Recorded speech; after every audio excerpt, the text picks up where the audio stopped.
आराध्य देव के चरणों में वंदन। उपस्थित भाइयों तथा बहनों,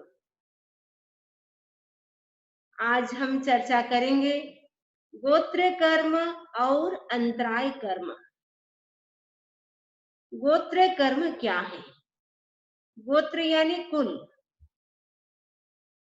शास्त्रों में गोत्र कर्म को दो प्रकार से बताया गया है, उच्च गोत्र और नीच गोत्र। यानी आपका जन्म कौन सी फैमिली में होने वाला है। यानी सपोज किसी प्राणी की मृत्यु हुई तो मृत्यु के पश्चात उनका जन्म कौन सी फैमिली में होगा, अच्छी फैमिली में होगा या अच्छी नहीं है उसमें होगा, रिच फैमिली में होगा या पुअर फैमिली में होगा, शालीन संस्कारी फैमिली में उनका जन्म होगा या जो संस्कारी नहीं है, जो समाज से बहिष्कृत है या नीच जाति की है, उस फैमिली में जन्म होगा, किसमें होगा, वो सारा डिसाइड कौन करता है? गोत्र कर्म करता है। गोत्र कर्म के आधार पर हमें कुल मिलता है, उच्च गोत्र या निज गोत्र। सपोज हम जैन धर्म में आए हैं, इसका मतलब है हमें उच्च गोत्र मिला है, जैन धर्म मिला, उसमें महावीर का शासन मिला है, वो बहुत बड़ी बात होती है। तो हम लोग सब उच्च कुल में जन्मे हैं, तो उच्च कुल में जन्म होना भी सौभाग्य की बात होती है।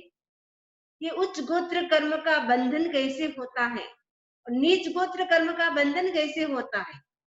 जो व्यक्ति घमंड करता है, अहंकार करता है, ईगो करता है, उस व्यक्ति के नीच गोत्र का बंध होता है।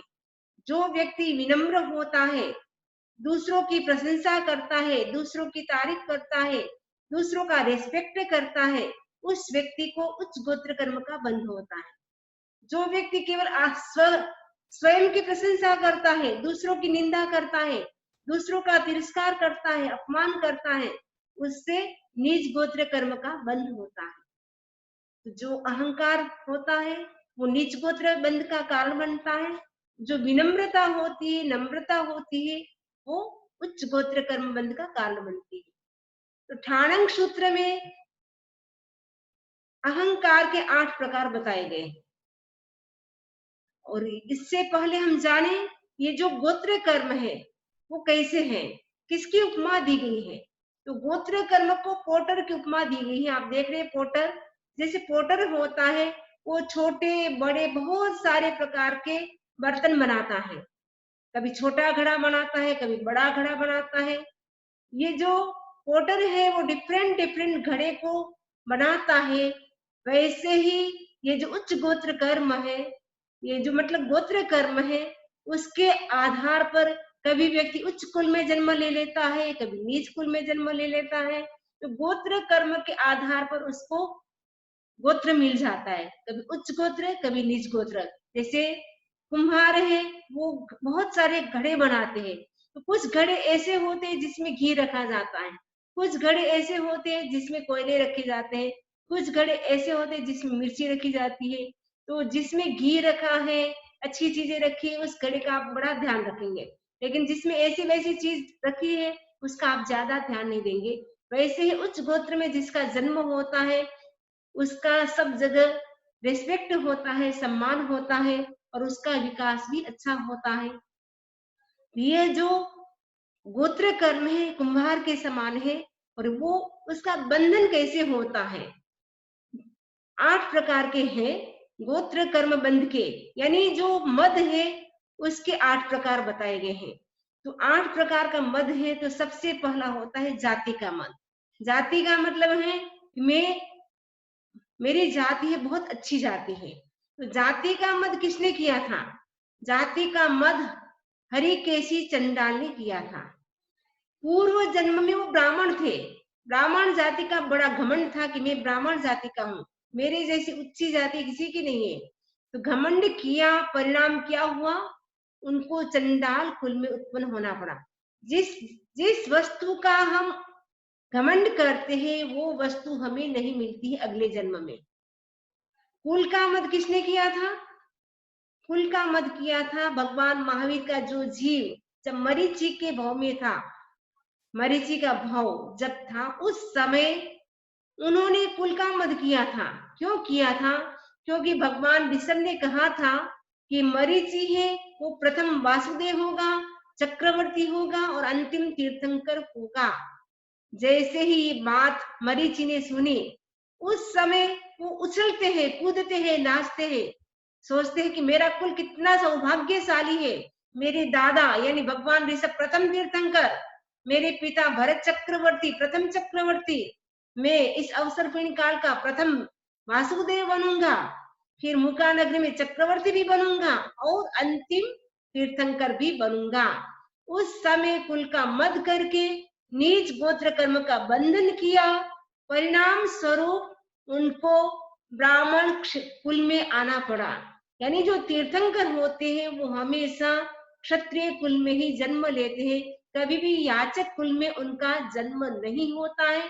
लेकिन भगवान महावीर स्वामी प्रथम जो 82 रात्रि है वो देवानंदा की कुक्षी में रहे, बाद में त्रिशला की कुक्षी में स्थापित किया गया। तो कुल का मद किया भगवान महावीर के जीव ने मरीचि के भव में। जाति कुल बल, बल का मद किसने किया? बल का मद किया था श्रेणिक राजा ने। श्रेणिक राजा जब शिकार करने के लिए गए, जो एक हिरणी थी वो प्रेग्नेंट थी, उस समय उन्होंने क्या किया, एक तीर से दोनों जीवों को मार दिया। उस समय वो अपने खंबे पर ऐसे थपथपाते हैं, मैं कितना पावरफुल हूँ, कितना शक्तिशाली हूँ, एक तीर में मैंने दो दो जीवों की हत्या कर दी, मेरे जैसा कोई शक्तिशाली होगा। उस समय उन्होंने इतना खुशी जाहिर की, हर्ष जाहिर किया। परिणाम क्या हुआ? नरक गति का बंद हो गया। जाति कुल बल रूप, रूप का मत किसने किया था? चक्रवर्ती सनत कुमार ने।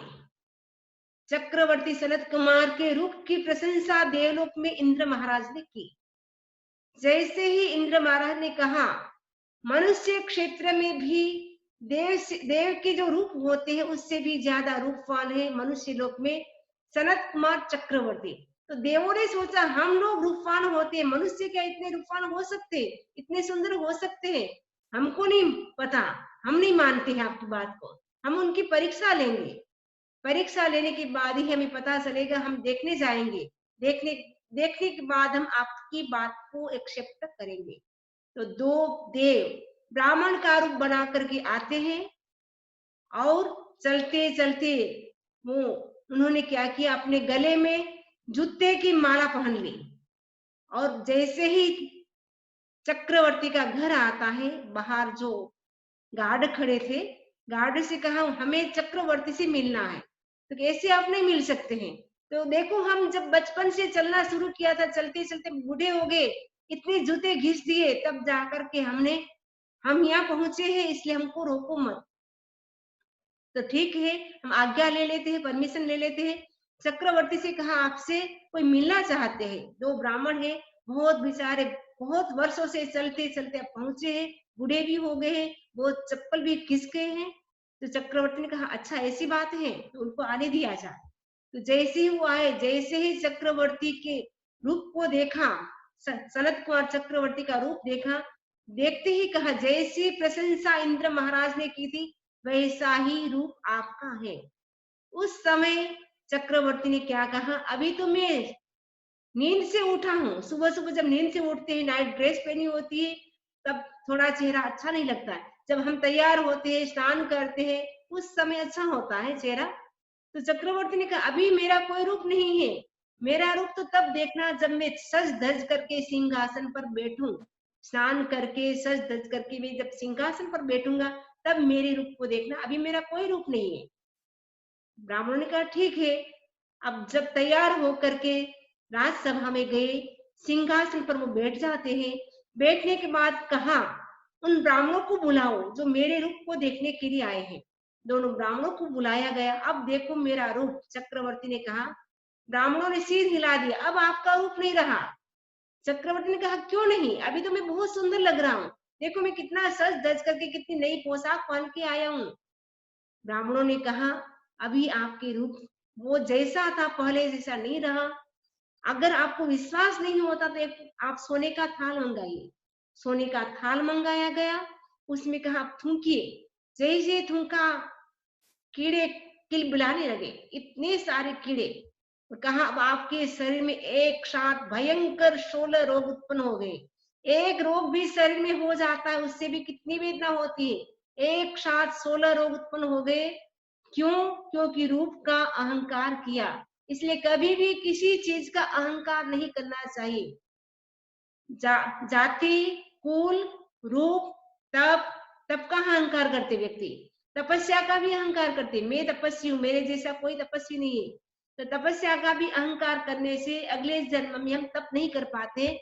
जो पुरगड़ुक मुनि थे, नाम सुना होगा आपने, शास्त्रों में वर्णन मिलता है पुरगड़ुक मुनि का। वो संवत्सरी के दिन भी एक उपवास नहीं कर पाते थे। क्यों? क्योंकि पूर्व जन्म में उन्होंने तपस्या का मद किया, परिणाम स्वरूप वो एक उपवास भी नहीं कर पाते थे। तो तपस्या का भी मद करते हैं। वैसे ही श्रुत यानी ज्ञान का भी मद करते हैं। तो ज्ञान का मद करने से भी ज्ञान नहीं आता है। तो ज्ञान का मद किसने किया था? स्थूली भद्र मुनि ने ज्ञान का मद किया था, श्रुत का मद किया था। क्योंकि उनको भद्रबाहु स्वामी ने 10 पुरों का ज्ञान दिया। ज्ञान देने से उनके पास इतनी रिद्धि सिद्धि प्रकट हो गई, इतनी सिद्धियां मिल गई, इतनी विद्याएं प्राप्त हो गई। तो उनको लगा आज मेरी बहनें मेरे दर्शन करने के लिए आ रही है, मेरी बहनों को क्या पता चलेगा मेरे भाई ने इतना ज्ञान प्राप्त किया है। उन्होंने क्या किया? सिंह का रूप बना लिया। जैसे ही बहनें आती है दर्शन करने के लिए, लेकिन सिंह को देख करके डर करके वो वापस चली जाती है। भद्रबाहु स्वामी से पूछा, मेरे भाई को पता नहीं क्या हो गया, वह तो कोई नहीं है, वह तो सिंह है, क्या मेरे भाई को मार तो नहीं दिया होगा?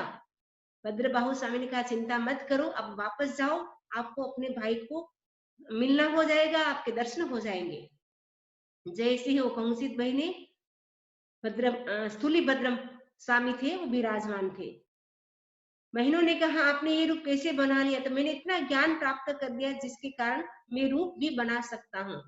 भद्रबाहु स्वामी ने क्या किया? उसके बाद जो उनको ज्ञान दे रहे थे 10 पुरों का, जो 14 पुरों का ज्ञान देना था, लेकिन उन्होंने ज्ञान नहीं दिया आगे। उन्होंने देखा कि अब ज्ञान का अजीर्ण हो रहा है, यानी ज्ञान अब पचा नहीं पा रहे हैं, इसलिए आज के बाद में आपको ज्ञान नहीं दूंगा।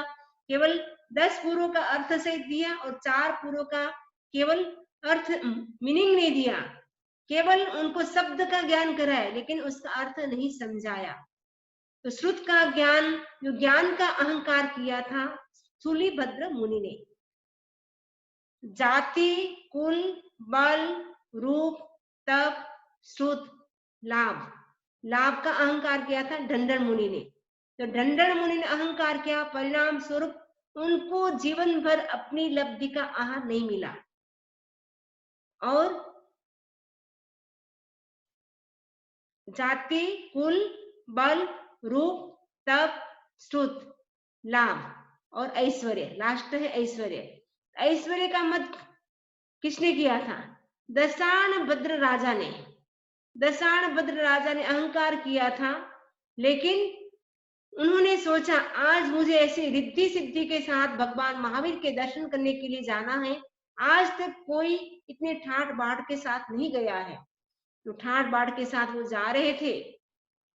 देवता को पता चला कि दशाण भद्र राजा को अपनी सिद्धि का, रिद्धि का, पैसे का घमंड है, आज मुझे इनका अहंकार चूर चूर करना है। इंद्र महाराज क्या करते हैं? उनसे 1000 गुना ज्यादा वैभव के साथ भगवान महावीर स्वामी का दर्शन करने के लिए आते हैं। जैसे ही दशाण भद्र राजा ने देखा, मैं सोच रहा था इस धरती पर मेरे जैसा कोई वैभवशाली नहीं होगा, धन संपन्न नहीं होगा, लेकिन मेरे से ज्यादा तो धन इनके पास है, इंद्र महाराज के पास है। अब मैं अपने स्वाभिमान को सुरक्षित कैसे रखूं? उस समय क्या करते हैं दशाण भद्र राजा? भगवान महावीर स्वामी के पास आए, वंदन की और कहा भंते मुझे दीक्षा पचका दो, क्योंकि मनुष्य में ये ताकत है, वो व्रत ग्रहण कर सकता है, दीक्षा ग्रहण कर सकता है, लेकिन देवता में ये ताकत नहीं। देवता में रिद्धि सिद्धि बहुत होती है, लेकिन देवता में त्याग करने की क्षमता नहीं होती है। छोटा सा त्याग नवकाशी, उस छोटे से त्याग को भी देवता नहीं कर सकते हैं। तो देवता को भी त्याग के आगे झुकना पड़ा। ये जो गोत्र कर्म के अंतर्गत ये जो 8 प्रकार के मद आते हैं, जो 8 प्रकार के मद यानी अहंकार, जो 8 प्रकार का अहंकार बताया गया, आप जो देख रहे हैं, जो मद नहीं करता है उसे उच्च गोत्र मिलता है, जो अहंकार करता है उसे नीच गोत्र का बंध होता है। जो 8 लिखे हुए दिख रहे हैं आपको, जो ग्रीन कलर में है राइट लिखे हुए हैं, वो नहीं करने से उच्च गोत्र कर्म का बंध होता है, और जो ये प्राउड करेंगे उससे नीच गोत्र कर्म का बंध होगा। ये जो गोत्र कर्म है उसको भी हम समझे। अगर गोत्र कर्म को आप समझ लेते हैं तो आपको पता चलता है कि हमने ऐसा कोई किया होगा जिसके कारण हमें ऐसा रूप मिला, ऐसा सब शरीर की बॉडी मिली। तो ये गोत्र कर्म है, उसको हमने समझा। उसके बाद है अंतराय कर्म। अंतराय कर्म, अंतराय कर्म क्या है? अंतराय का मतलब क्या होता है? रुकावट, बाधा डालना। कभी कभी बोलते हैं हम ये काम कर रहे थे, काम करते करते हमारा रुक गया, किसी ने रोड़े डाल दिए, किसी ने ऐसा कर दिया। कभी कभी भाई लोगों का जैसे बिजनेस का काम चलता है, जैसे 2 करोड़ का काम आपका एकदम फाइनल हो गया, सब कुछ एकदम फाइनल होने वाला, जब जब ऐसा लग रहा था 2 करोड़ रुपए आपके हाथ में आने वाले हैं, अचानक थोड़ी देर के बाद वो बाहर जाते हैं। आपको लगता है किसी व्यक्ति ने कान भर दिए, इसीलिए मेरा काम होते होते रुक गया है, वरना मेरा 2 करोड़ का बिजनेस होने वाला था वो हो जाता। इसमें किसी का दोष नहीं होता है, अपने कर्म का होता है। हमने किसी को अंतराय दी होगी, इसलिए आज हमारा काम बनते बनते रुक गया है। अंतराय का मतलब क्या होता है? बाधा डालना, रुकावटें पैदा करना, रोड़े डालना। तो जो बाधा डालता है, रुकावट डालता है, उससे अंतराय कर्म का बंध होता है। कभी कभी व्यक्ति ज्ञान में भी अंतराय डाल देता है। जैसे आप कोई पढ़ रहे हैं, आपके घर में कोई बच्चे पढ़ रहे हैं, तो आप क्या करेंगे? उनको पढ़ने नहीं देना है, आप क्या करेंगे? लाइट बंद कर देंगे। लाइट बंद कर दिया, उससे क्या हुआ? वो पढ़ रहा था, पढ़ते पढ़ते अंतराय हो गई। तो ज्ञानावरण कर्म का बंध हो जाता है अंतराय डालने से। अगर आप कोई व्यक्ति की इच्छा है तपस्या करने की, लेकिन आप बोलेंगे नहीं नहीं आपको तपस्या नहीं करनी है, आप अगर किसी को बाधा डालते हैं, रुकावट डालते हैं, तो तपस्या नहीं कर पाएंगे, उसकी भी अंतराय हो जाती है। कोई व्यक्ति डोनेशन दे रहा है, आपने मना कर दिया नहीं नहीं डोनेशन नहीं देना है। सपोज रजनी जी का मन है, लेकिन राजीव जी बोले नहीं नहीं ऐसे डोनेशन नहीं देना होता है, देने से क्या होगा? समाज में ऐसे ही काम चलते रहते हैं। अगर हम डोनेशन दे देंगे तो फिर क्या है, समाज वाले दूसरे व्यक्ति क्या करेंगे? हम क्यों दे, सब देंगे तब हम देंगे, हमको अकेले को देने की जरूरत नहीं है। तो डोनेशन देते देते आपने रुकावट डाल दी। इनकी तो बहुत इच्छा थी रजनी जी की, लेकिन राजीव जी मना कर रहे, तो क्या हुआ? अंतराय कर्म का बंद हो गया। तो अंतराय कर्म का बंद कैसे कैसे हो जाता है हमें पता नहीं चलता है। हमें पता नहीं, हम तो सहज में बोले थे आपको ऐसा नहीं करना है, लेकिन उससे अंतराय कर्म का बंद हो जाता है। इसलिए पग पग पर हमें सावधान रहना है, हमें कब क्या बोलना है। अगर बिना विचारे हम बिना सोचे बोल देते हैं, उससे अंतराय कर्म का बंद कब हो जाएगा हमें पता नहीं चलेगा। तो अंतराय कर्म का बंद ये रुकावट डालने से होता है। जो ये अंतराय कर्म है वो कैसा है? आप देख रहे हैं भंडारी के समान है। जैसे खजानजी होते हैं ना, भंडारी जी होते हैं, तो भंडारी जी के पास बहुत सारे नोट्स होते हैं। देख रहे हैं ना आप कितनी सारे नोट्स है, आपका मन भी ललचा रहा होगा कितनी सारी नोट्स हमारे घर आ जाए। ठीक है ना, अभी कोरोना के टाइम में तो वो जरूरत है। तो भंडारी के पास कितने पैसे होते, कितने रुपए होते हैं। तो भंडारी की इच्छा के बिना किसी को भी नहीं मिल सकता है पैसा। जैसे राजा के पास एक गरीब व्यक्ति आया, राजा से कहा मुझे बहुत गरीबी है, अभी कोरोना का टाइम भी चल रहा है, हमारे घर में खाने के लिए भी नहीं है, रहने के लिए भी मकान नहीं है, कम से कम थोड़ा आप सहयोग करें, थोड़े पैसे दे जिससे मेरा मकान भी हो जाए, खाने के लिए थोड़ी रोटी भी मिल जाए। राजा जी को दया आ जाती है। राजा जी ने कहा ठीक है, आपको 5 लाख रुपया दिया जा रहा है। अब भंडारी के पास आता है, भंडारी क्या कहता है, राजा जी आप क्या करते हैं? अगर आप ऐसे देंगे तो हमारा भंडार खाली हो जाएगा, हमारा भंडार तो ऐसे रुपए से भरा भरा अच्छा लगता है, खाली खाली अच्छा नहीं लगता है, इसलिए हमें नहीं देना है। राजा जी को भी बात जच जाती है कि ये भंडारी जी ठीक कह रहा है, भंडार तो रुपए से भरा अच्छा लगता है, खाली अच्छा नहीं लगता है। उससे क्या हो गया? अंतराय कर्म का बंध हो गया। ये अंतराय कर्म कितने प्रकार के हैं? 5 प्रकार का है। शास्त्रों में अंतराय कर्म के 5 प्रकार मिलते हैं। दानांतराय, लाभ अंतराय, भोग अंतराय, उपभोग अंतराय और वीर्य अंतराय। तो सबसे पहला है लाभ दान अंतराय। दानांतराय का मतलब है दान देने की इच्छा होते हुए भी दान नहीं दे पाते हैं। कभी कभी व्यक्ति बोलते हैं हमारे घर में सब सुविधा है, सब प्रकार की फैसिलिटी है, हमारी इच्छा भी है कि हम दान दे, लेकिन दान नहीं दे पाते हैं, दान देने में रुकावटें आ जाती है। ऐसा क्यों होता है कि पूर्व जन्म में दान कोई दे रहा था, उसको देने में आपने रुकावटें पैदा की थी, परिणाम स्वरूप इस जन्म में आप दान नहीं दे पाएंगे। एक गांव में केवली मुनि का आगमन होता है, सर्वज्ञ मुनि का। केवली जानते हैं आप, सर्वज्ञ मुनि यानी उनको क्या तीनों कालों की, यानी पास्ट में क्या था, फ्यूचर क्या होगा, प्रेजेंट क्या है, तीनों कालों का, तीनों टाइमों का उनको पता चल जाता है। वो सब की बात जान लेते हैं, आपके मन में क्या विचार है वो सब जान लेते हैं, सब पर्यायों को, सब वस्तुओं को, सब का उनको नॉलेज होता है। वो केवल ज्ञानी होता है, समस्त द्रव्यों का, समस्त पर्यायों को उनको ज्ञान होता है। तो केवली मुनि का आगमन होता है। केवली मुनि पधारते हैं तो उनका प्रवचन सुनने के लिए काफी लोग जाते हैं। प्रवचन संपन्न हो जाता है, 5 युवक उनकी सेवा में बैठ गए। उन्होंने कहा, सभी ने कहा हमारे एक एक प्रश्न है, एक एक डाउट है, आप क्लियर करेंगे? मुनिराज ने कहा क्यों नहीं, हमको तो अच्छा लगता है हमारे पास कोई आए, क्लियर करे डाउट, में बहुत अच्छा लगता है समझाने में, क्योंकि हमारा बिजनेस यही है दूसरों को समझाना, धर्म का उपदेश देना। तो बताइए आपकी क्या जिज्ञासा है? तो सबसे पहला युवक था बड़ा, सबसे पहला, उसने कहा मुनिराज, मेरी दान देने की बहुत इच्छा रहती है, लेकिन जब जब दान देने का अवसर आता है कोई ना कोई रुकावटें आ जाती, अड़चने आ जाती, मैं दान नहीं दे पाता हूँ।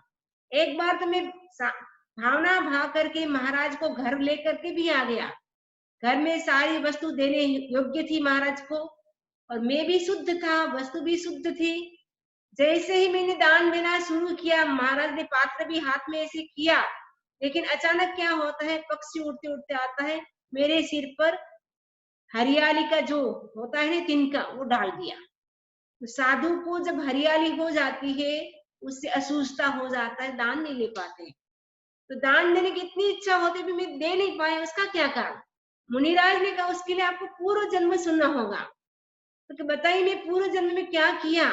उन्होंने कहा पूर्व जन्म में आप बहुत बड़े जागीरदार थे, माने पूरे गांव के आप मालिक थे। पूरे गांव के मालिक होने के कारण, क्योंकि सरपंच होता है ना, गांव में सरपंच होता है, तो आप सरपंच थे, तो पूरा गांव आपके हाथ में था, अंडर में था। उस समय क्या होता है, गांव में मुनिराज पधारते हैं। आपकी इच्छा थी कि सारा दान का लाभ मुझे मिलना चाहिए, अगर गांव वाले ले लेंगे तो मुझे लाभ नहीं मिलेगा। आपने अनाउंसमेंट कर दिया, पूरे गांव वाले लोगों को कह दिया कि कोई भी गांव के लोग मुनिराज को दान नहीं देंगे। उस समय आपके निकाचित कर्म का बंद हो गया, दानांतराय कर्म का बंद हो गया। पूरे दिन साधु संत घूमते हैं, गांव घर घर भिक्षा के लिए, लेकिन कोई भी भिक्षा नहीं देते हैं, क्योंकि अनाउंसमेंट किया था अगर किसी ने दे दी उनको फांसी की सजा भी मिल सकती है, कड़ा दंड भी दिया जा सकता है। डर से किसी ने दान नहीं दिया। पूरे दिन मुनिराज भूखे रहे, शाम हो जाती है। अब मुनिराज ने सोचा अब यहाँ से विहार करने में फायदा है, या गोश्री पानी की सुविधा नहीं है। विहार कर रहे थे, रास्ते में ये जो जमींदार है उनका घर आता है। आते ही दूर से देखा मुनिराज को, मुनिराज से भावना भाई आहार पानी कराया, लेकिन दिन भर मुनिराज भूखे रहे। पूरे गांव वालों को दानांतरण का लाभ नहीं मिला, दान का लाभ नहीं मिला, इसलिए दानांतराय कर्म का बंद हो गया। तो व्यक्ति जैसा कर्म करता है वैसा ही उसका फल मिलता है। तो पहला हो गया दानांतराय। दूसरा है लाभांतराय। लाभांतराय का मतलब प्रॉफिट होते होते रुक जाती है। एक युवक, जो दूसरा युवक था, वो आगे आया, कहा मैं किसी भी काम में हाथ डालता हूँ नुकसान ही नुकसान होता है।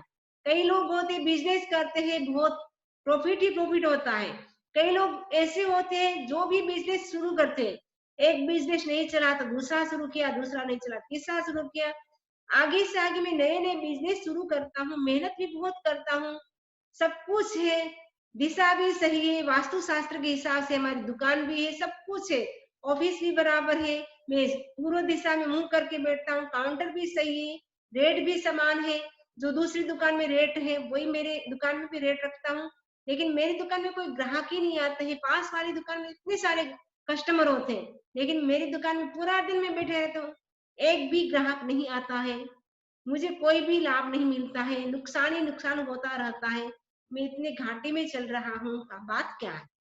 मुनिराज ने कहा, पूर्व जन्म में तुम राजा के अफसर थे। राजा ने सोचा इस बार मेरा जन्मदिन आ रहा है, तो जन्मदिन के उपलक्ष्य में सबको 1000 स्वर्ण मुद्रा देनी, जो भी गरीब है उन सबको देनी, सबको नहीं, मतलब जो जो गरीब है उन सबको देना है। तो तुम्हारे से राय ली, सलाह ली कि क्या करना चाहिए, ऐसा करना चाहिए? नहीं, बिल्कुल नहीं करना चाहिए राजा जी। अगर आप 1000 स्वर्ण मुद्रा सबको देंगे, 1-1000 सबको, उससे क्या होगा, भंडार खाली हो जाएगा, आपको बिल्कुल नहीं देना है, सारे लोग निकम्मे हो जाएंगे, निठल्ले हो जाएंगे, आलसी हो जाएंगे, इसलिए आपको देना नहीं है। राजा जी ने सोचा बात तो ठीक बता रहा है, निठल्ले हो जाएंगे, निकम्मे हो जाएंगे, अपने पुरुषार्थ से वो कमाए, उसमें हमारी ना नहीं है, लेकिन आपको नहीं देना है।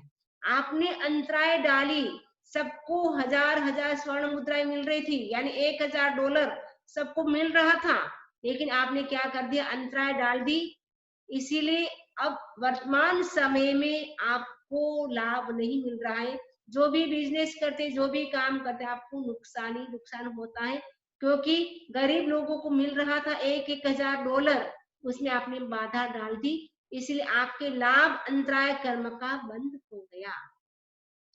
तीसरा है भोग अंतराय, भोग अंतराय उपभोग अंतराय दोनों एक साथ ले सकते हैं। भोग अंतराय का मतलब है, भोग यानी जिस वस्तु का हम एक बार ही उपयोग कर सकते हैं, जैसे खाना पीना, जैसे आपने रोटी खाई, वो एक बार ही खा सकते, वापस उस रोटी को नहीं खा सकते हैं। जैसे आपने पानी पिया, उस पानी को बार बार नहीं पी सकते, एक बार ही पी सकते हैं।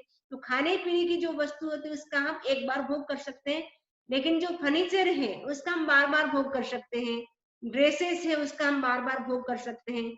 भोग और उपभोग, भोग का मतलब एक बार वस्तु का भोग करना, उपभोग का मतलब एक ही वस्तु का बार बार भोग करना। तो भोगांतराय कर्म यानी घर में सब कुछ सुविधा है, खाने पीने की इतनी सामग्री, इतनी सारी आइटम्स बनती है, लेकिन खा नहीं पाते हैं। तो तीसरा युवक आगे आता है, उसने कहा, महाराज मेरे घर में इतनी आइटम्स है, इतना घर में धन है, वैभव है, सब कुछ है, नई नई आइटम्स बनती है, मैं केवल देख सकता हूँ, खा नहीं सकता, क्योंकि गले में गांठ हो गई है, मैं कुछ भी नहीं खा सकता हूँ, लिक्विड खाना, केवल लिक्विड पे मैं रहता हूँ, कुछ भी नहीं ले सकता हूँ, उसका क्या कारण है? मुनिराज ने कहा, पूर्व जन्म में तुमने क्या किया था, अंतराय दी थी, खाने में अंतराय दी थी, इसके परिणाम स्वरूप इस समय तुम वस्तु का भोग नहीं कर पा रहे हो। जैसे ढंडन मुनि का उदाहरण आता है, ढंडन मुनि को अपनी लब्धि का आहार नहीं मिला, क्योंकि उन्होंने अंतराय दी थी, खाने की अंतराय दी थी, तो खाने की अंतराय दी, परिणाम स्वरूप इस जन्म में उनको अपनी लब्धि का आहार नहीं मिला। भगवान ऋषभ का उदाहरण सामने है, भगवान ऋषभ को 13 महीने और 8 दिन तक उनको आहार नहीं मिला, साल भर तक आहार तो क्या, पानी भी नहीं मिला, 13 महीने 8 दिन तक उनको खाना भी नहीं मिला, पानी भी नहीं मिला। कारण क्या हुआ, उन्होंने अनजान में, जान करके नहीं, अनजान में उन्होंने क्या किया था, बेल के मुंह पर छींकी डाल दी थी, छींकी बंधवा दी थी, क्योंकि बेल खा रहा था, बेचारे योगिक थे, भोले भाले थे, इसलिए भगवान विष्णु ने कहा आप छींकी बांध दो, जिससे वो खाएगा नहीं। तो उससे क्या हुआ, 13 घड़ी छींकी बांधी, उसमें कितना बड़ा व्याज सहित कर्म का फल मिलता है, 13 महीना 8 दिन तक उनको खाने को नहीं मिला, अंतराय कर्म बंध गया। दानांतराय, लाभांतराय, भोगांतराय, उपभोगांतराय और वीर्यांतराय। लास्ट है वीर्यांतराय, वीर्य यानी एनर्जी, शक्ति। कई व्यक्ति सोचते हैं कि खाते पीते हमें एनर्जी नहीं है, कई व्यक्ति ऐसे बोलते रहते हैं, समणी जी हम खाते पीते सब कुछ करते हैं, बादाम भी खाते हैं, शीरा भी खाते हैं, सब कुछ खाते हैं, लेकिन खाते पीते हमें कमजोरी महसूस होती, वीकनेस लगती है, वीकनेस क्यों लगती है? 25 साल का एकदम यंग है, उसके बावजूद भी उनको वीकनेस लगती है, कारण क्या? क्योंकि हमने कहीं न कहीं अंतराय दी है शक्ति में, त्याग तपस्या में भी अगर हम अंतराय डालते, उससे भी वीर्य अंतराय कर्म का बंद हो जाता है। तो चौथा युवक आता है, कहता है मैं 25 साल का हूँ, भरी जवानी है, यंग हूँ, लेकिन मुझे बहुत ही वीकनेस महसूस होती है। इतना युवा हूँ, उसके बावजूद भी मुझे लगता है बस सो जाऊं, खाते ही सोने की इच्छा होती है, काम करने की इच्छा नहीं होती है। कारण क्या? मेरे में कमजोरी इतनी क्यों? मुनिराज ने कहा, पूर्व जन्म में तुम्हारे गांव में मुनि प्रवर पधारते हैं चातुर्मास करने के लिए। तो मुनिराज ने कहा, इस बार चातुर्मास में मुझे पचरंगी कराना है। आप जानते पचरंगी क्या होती है? पचरंगी में 25 लोग चाहिए, 5 लोग एक एक उपवास करे, 5 लोग 2 उपवास करे, 5 लोग 3 उपवास करे, 5 लोग 4 उपवास करे और 5 लोग 5 उपवास करे। ऐसे करके 25 लोग मिलते हैं तब पचरंगी होती है। अगर आपकी इच्छा हो सेक्रामेंटो वालों की, तो हम भी पचरंगी करा सकते हैं। आप नाम लिखवा सकते हैं, 5 बहने भाई कोई भी 5 उपवास करे, ठीक है। 5 लोग 2 उपवास करे, 5 लोग 3 उपवास करे, 5 लोग 4 उपवास करे, 5 लोग 5 उपवास करे, इससे पचरंगी हो जाएगी। तो मुनिराज का अभियान था पचरंगी कराने का। तो सबसे पहले उस युवक से कहा, आप नाम लिखाइए। तुमसे, मुनिराज कहते हैं कि तुमसे कहा था, तुम्हारे में इतनी शक्ति थी, ताकत थी, उपवास कर सकते थे, पंचोला भी कर सकते थे, इतनी शक्ति थी, लेकिन तुमने क्या कहा? बहाने बना लिए। महाराज मुझे तो बहुत ही वीकनेस लगती है, मैं नहीं कर सकता हूँ। महाराज मेरे से नहीं होगा उपवास, आप दूसरों को बता देना, वो कर लेगा। वो ऐसे करके आ जाता है और गांव वालों से कहता है, महाराज पचरंगी का अभियान शुरू किया है, आपको भी बोलेंगे उपवास लिखाओ, बेला लिखाओ, तेला लिखाओ। आप भी जाकर के बोल देना, जैसे मैंने बोला है ना, वैसे आप भी बोल देना, मेरे से उपवास नहीं होगा। आप भी बहाना बना लेना। तो खुद ने तो मना किए, साथ में दूसरों को भी उन्होंने शिक्षा दे दी, सिखा दिया, जिससे तुम्हारे क्या हुआ? वीर्य अंतराय कर्म का बंद हो गया। शक्ति होते हुए भी छुपा लिया। आप में अगर शक्ति है, हम सोचे कि हमें सेक्रामेंटो में पचरंगी करानी है, सपोज नाम मेरे को नहीं आते, रजनी जी के 2 ही नाम आते हैं। तो आप में ताकत है उपवास करने की, 5 उपवास करने की भी ताकत है, लेकिन आप क्या करेंगे? राजी जी कहेंगे, महाराज मेरे से तो नहीं होगा, ताकत है, कर सकते पंचोला, फिर भी बोलेंगे नहीं मैं तो नहीं कर सकता हूँ। और दूसरे लोगों को भी बोल देंगे, मैंने मना कर दी समणी जी को, आप भी मना कर देना। ऐसे करने से हमारा जो प्लान था वो क्या हो जाएगा? सारा प्लान फेल हो जाएगा। तो उससे क्या होगा? वीर्य अंतराय कर्म का बंद हो जाएगा। परिणाम सब नेक्स्ट बर्थ में आपको खाते पीते एनर्जी नहीं मिलेगी, वीकनेस फील होगी आपको। तो ये अंतराय कर्म का बंद कैसे होता है? अंतराय कर्म को तोड़ने के लिए हमें क्या करना चाहिए? अंतराय कर्म को तोड़ने के लिए हमें दूसरों का सहयोग करना चाहिए, सेवा करनी चाहिए। हम अगर दूसरों की सेवा करते हैं, उससे हमारे अंतराय कर्म का क्षय होता है। तो सेवा भी हमें जानकारी से करनी चाहिए, बिना, जिसको जरूरत है उनका सहयोग करना चाहिए। जिसको कोई जरूरत है, उनकी कोई जरूरत नहीं सेवा करने की, लेकिन आपको लगे कि ये दिन दुखी है, इनके पास न एजुकेशन की व्यवस्था है, न चिकित्सा करा सकता है, न खाने पीने की सुविधा है, आप उनका सहयोग करें। तो उससे क्या होता है? अंतराय कर्म का जो बंद हुआ है वो कम हो जाता है। और दूसरी बात है, जब भी आप उठते ही अपने इष्ट को याद करें, आपके जो इष्ट है उसका स्मरण करें। इष्ट का स्मरण कई बार दिन में करना चाहिए। इष्ट का स्मरण करने से भी अंतराय कर्म क्षीण होता है।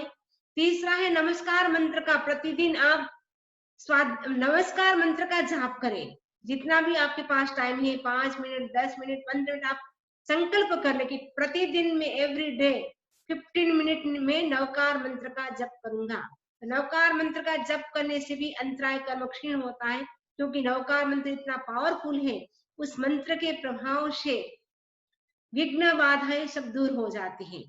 तो ये अंतराय कर्म को तोड़ने के लिए सेवा करें, इष्ट का स्मरण करें और नमस्कार मंत्र का जाप करें।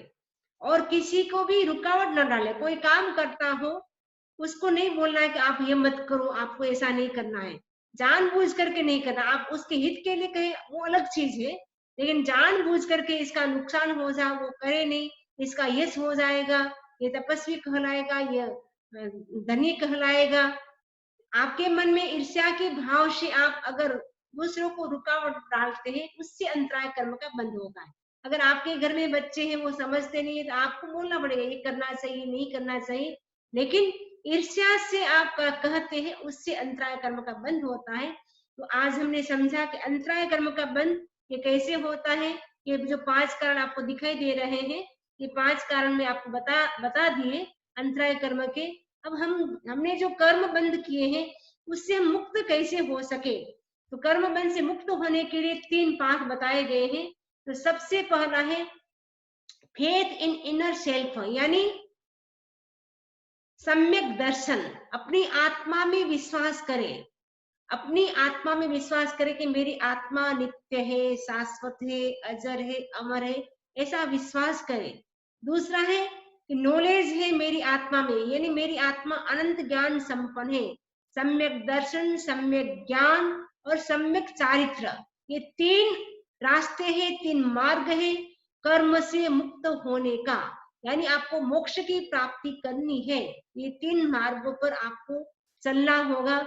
सबसे पहले हमें आत्मा में विश्वास करना है, हमारे पास अनंत ज्ञान है, उस ज्ञान को आपको अनुभव करना है।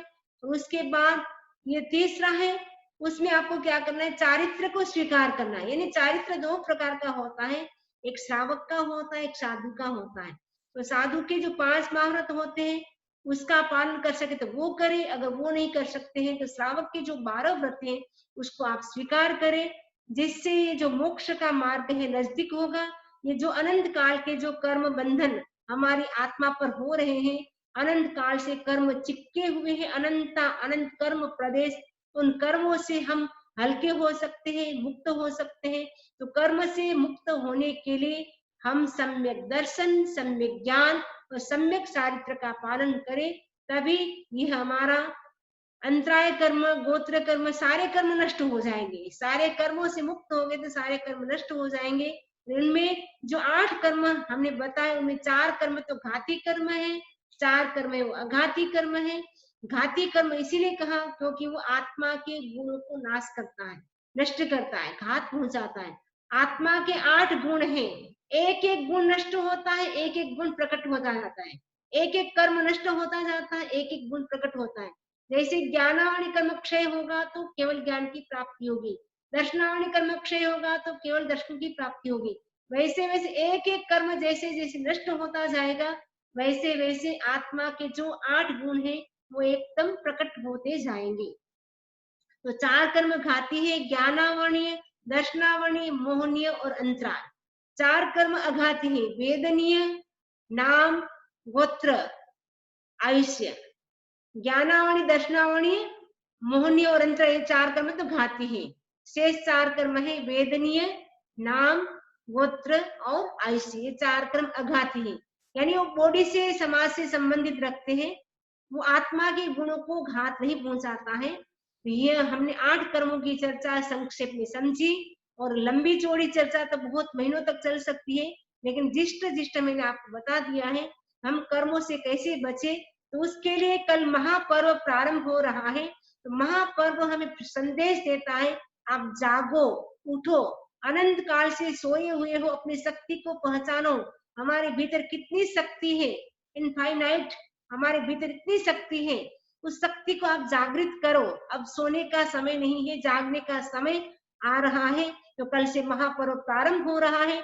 आप में जो भी शक्ति हो उसके अनुसार आप तप करें, जप करें, स्वाध्याय करें, सामायिक करें, कोसा करें। ये 8 दिन ऐसे महामंगलकारी दिन है, इसमें जितना भी आप करेंगे उसका बेनिफिट भी आपको 100 गुना मिलेगा।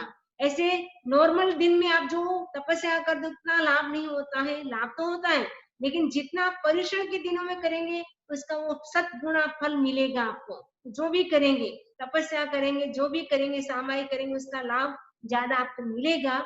मुझे विश्वास है कि 8 दिन आप प्रतिकरण करेंगे, सामायिक करेंगे, कम से कम 3 सामायिक, 3 घंटा या 5 घंटा मौन, जितना कर सके उतना आपको करना है। 8 दिन हरियाली नहीं खाना है, ब्रह्मचर्य का पालन करना है, टीवी नहीं देखना, ये सारे जो नियम है वो आपको बताए हैं, फ्लायर में आपको दे रखे हैं, सब आपके पास पहुंच गया होगा। सब देख देख के आप उसका फॉलो करें। और ये महापर्व जो पर्युषण आपको घर बैठे सुनने को मिल रहा है, ये शायद पहला चांस होगा आपको घर बैठे पर्युषण मनाने का। और माया में से हम दूर बैठे भी आपको सुना रहे हैं, तो पूरा लाभ लेंगे। अभी तो पूरी फैमिली लाभ नहीं ले पा रही है, लेकिन मुझे विश्वास है कल से सब भाई बहन जितनी भी फैमिली यहाँ है ज्यादा से ज्यादा भाग लेंगे। और प्रतिक्रमण सबको करना है। और कोई सूचना हो तो रजनी जी दे सकते हैं। इसी आशा के साथ ओम अरहम, ओम अरहम। कोई क्वेश्चन हो तो आप पूछ सकते हैं।